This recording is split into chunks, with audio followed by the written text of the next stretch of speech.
K2 lived up to her reputation in 2023. July 27, 2023 was a roller coaster for the mountaineering community as records were broken and a life was lost. Nothing comes easy on the Savage Mountain, but there is one area on one of the most technical peaks in the world that is utterly terrifying. It has killed climbers for over 50 years, but still leaves everyone impressed and uneasy at the same time when they lay their eyes on it. The Bottleneck. There are few landmarks that have the same notoriety as the giant serac on the Savage Mountain, and climbers in 2023 would come to respect and know the dangers the ice holds as history was rewritten. Kristin Harila and Tenjin Sherpa, better known as Lama, planned to reach the top of K2. They had reached the summit of 13 of the 14 8,000ers, and the Savage Mountain was their final obstacle in accomplishing their goal of setting a new true summit world record, reaching the top of all 14 peaks in the shortest amount of time. I cannot understate how difficult this is. Both Kristin and Lama are incredible mountaineers, but while they have the support of so many Sherpas, climbers, and even a camera crew documenting every step, there was a porter who would be on the mountain blazing a trail for everyone to the summit. Muhammad Hassan from Pakistan was helping fix ropes in the death zone on K2. He should have never been there, and just hours later, climbers would be stepping over his body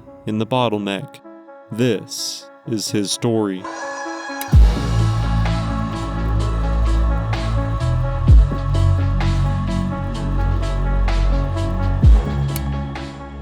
K2 is one of the most technical and difficult mountains in the world. It is called the Savage Mountain because for every 4 climbers who reach the summit, 1 dies. It is a pyramid-shaped peak that is void of any life because of its remote location. The treacherous slopes and extremely difficult topography create deadly avalanches at all points of the year, and its weather, well, even the small storms have killed many climbers. But what makes K2 so notorious is the challenges you face above 8,000 meters, where the oxygen is a third of what it is at sea level. After entering the death zone, climbers have to traverse a narrow couloir which is overhung by giant seracs, called the Bottleneck. It is actually the safest way to reach the summit, yet it is the cause of a significant amount of deaths on the mountain. With the rise in mountaineering since 2021, there are new expedition companies popping up left and right as they collect very expensive fees for the promise that they will give climbers a shot at summiting some of the most dangerous mountains in the world. This is causing a problem. With the rise of inexperienced climbers on the mountains such as K2 and Everest, there is a need for more Sherpas and porters, especially at high altitudes. Enter inexperienced local climbers looking to make a paycheck to support their families. While most of these men are more capable than most of us to climb 8,000 meter peaks, it is still an incredibly dangerous feat, but the reality is that companies need the help. And if there are men willing to climb the mountain to carry supplies and fix ropes, even with little to no experience, well, they will be hired. Muhammad Hassan was a resident of the Shingar district in Pakistan, where he lived with his wife and 3 kids. He led a healthy lifestyle and by all measures fit the mountaineering build. Some climbers even noted he had a natural ability and showed a great work ethic, but what he lacked was experience. He had only been to K2 base camp before 2023, but never on the mountain. Even with no experience, he was hired by Layla Peak Expedition to be a high-altitude porter for the 2023 season. Muhammad would take any job that he could get, and actually would prefer to be on the mountain, as he needed to make money quickly for his mother who had fallen sick and needed treatment. Climbers who worked on the slopes of K2 would earn slightly more than just everyday porters, so for Muhammad, it was a no-brainer. But to fully understand what would happen next on K2, it is important to understand how Sherpas and porters complete their jobs. On the mountain, every expedition is expected to pitch in, especially at high altitudes. This is important on a peak like K2, as it is one of the most technical climbs on our planet and requires a team of individuals to fix ropes and carry supplies above 8,000 meters, so that all other paying climbers have a chance to reach the summit. Muhammad would be assigned to the high altitude group that would be trailblazing, or creating a path to the summit. This is typically reserved for some of the strongest, experienced, and well-prepared climbers, as even simple tasks such as laying ropes in the death zone can take hours, not to mention doing this in knee-deep snow with avalanches sliding down the slope next to you and a giant serac spanning hundreds of feet over your head, ominously looking down on you. Many of these men do not have a choice, as climbing mountains is the most profitable job they can hold, and yet as they were setting the trail above 8,000 meters, there was another team on K2 who were there to complete a multi-year project and rewrite history.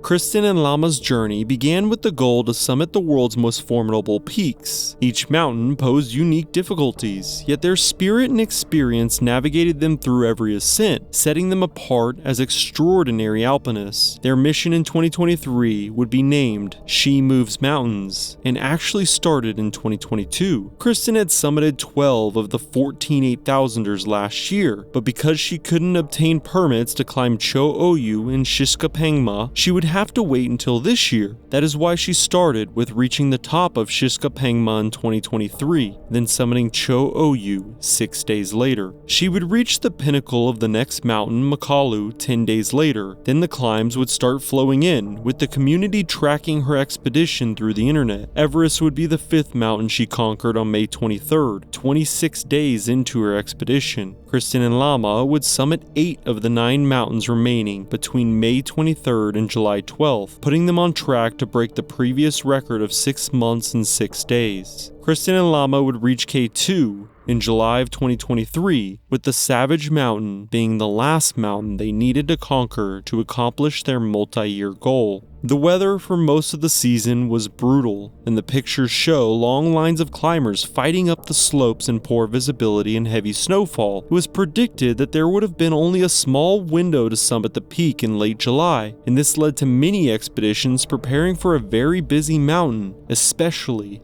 at high altitudes. But July was littered with heavy snowfall, delaying any and all efforts to fix ropes above Camp 3. Weather forecasts had shown the potential window for the first summits to take place on Monday, July 24th, but whiteout conditions on the mountain led to no progress being made. The following day, on July 25th, the weather finally started to improve, and climbers at base camp who had been acclimating to the mountain began pushing their way up to higher camps. The new forecast would roll in, and July 27th would be the new summit day. It would be the only day the mountain would allow climbers to reach the top for the season. With this new revelation, hundreds of climbers pushed for higher altitudes, with over 150 mountaineers planning on making a summit attempt. Obviously, this caused problems. One of the biggest concerns with the heavy snowfall is all the soft powder on the slopes. The rule of thumb is to wait at least 24 to 36 hours to allow new snow to bond to the existing snow. Otherwise, the risk of avalanches greatly increases. But with only one day to feasibly attempt a summit, nobody was going to wait.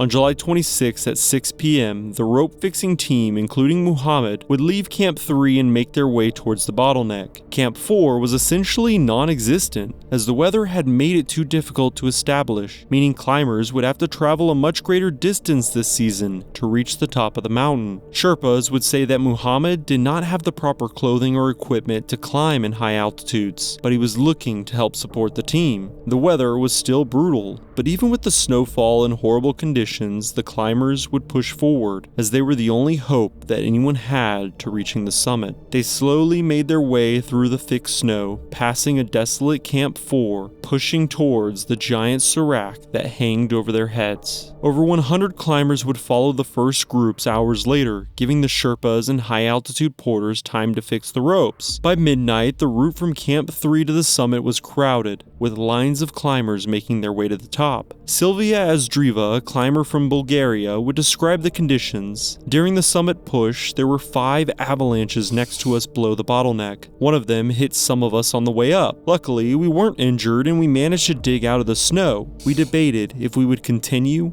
or give up. Many expeditions would turn around at this point, with famous mountaineer Garrett Madison stating, "With the recent snow on the upper reaches of K2, our team has made the prudent decision to abort their summit push. While many ascending from Camp 3, the team experienced deep snow that accumulated in the days prior and had not fully consolidated. It was clear that the conditions were poor, but Kristin and Lama were nearing the Bottleneck in the early hours in the morning. It was at 2:20 a.m. in the middle of the Bottleneck when disaster would strike. Muhammad had been exhausted for hours, yet he continued to help, even ignoring the warnings from the Sherpas telling him to turn back. In poor conditions and thick snow, it only takes one wrong step, and that is exactly what would happen. Muhammad would slip. The only thing stopping him from tumbling down the slope was his anchor and the rope connecting around his body, but he would still fall down the traverse. Eventually his body came to a stop and he was laying face down with a broken oxygen mask, crying out. A Sherpa from another team and one of the camera members for Kristin and Lama's climb would help Muhammad back to the traverse, but he was broken.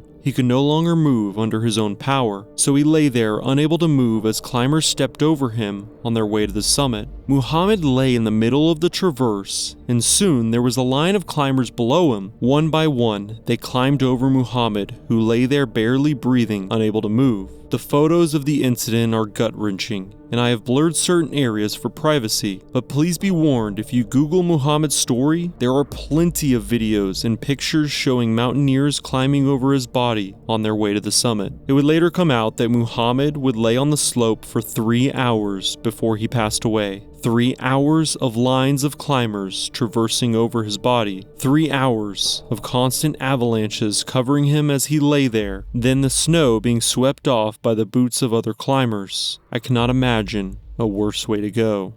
One climber would state, "I do not know how there was no attempt to rescue him. Although he was in a very complex place, right on the trail in the middle of the traverse under the Great Serac, people literally had to jump over him on their way to the summit." Another Sherpa on the peak at the time would state, "There is no rescue on K2. Hours later at 10:45 a.m., Kristin and Lama would reach the top of K2, completing their expedition and reaching the summit of all 14 8,000-meter peaks in a record time 3 months and 1 day. I do want to note that while some climbers argue that summiting the tallest peaks in the world has become easier over the years because of the amount of support and equipment being used, Kristin and Lama's accomplishment is still a monumental endeavor, and their success should be celebrated.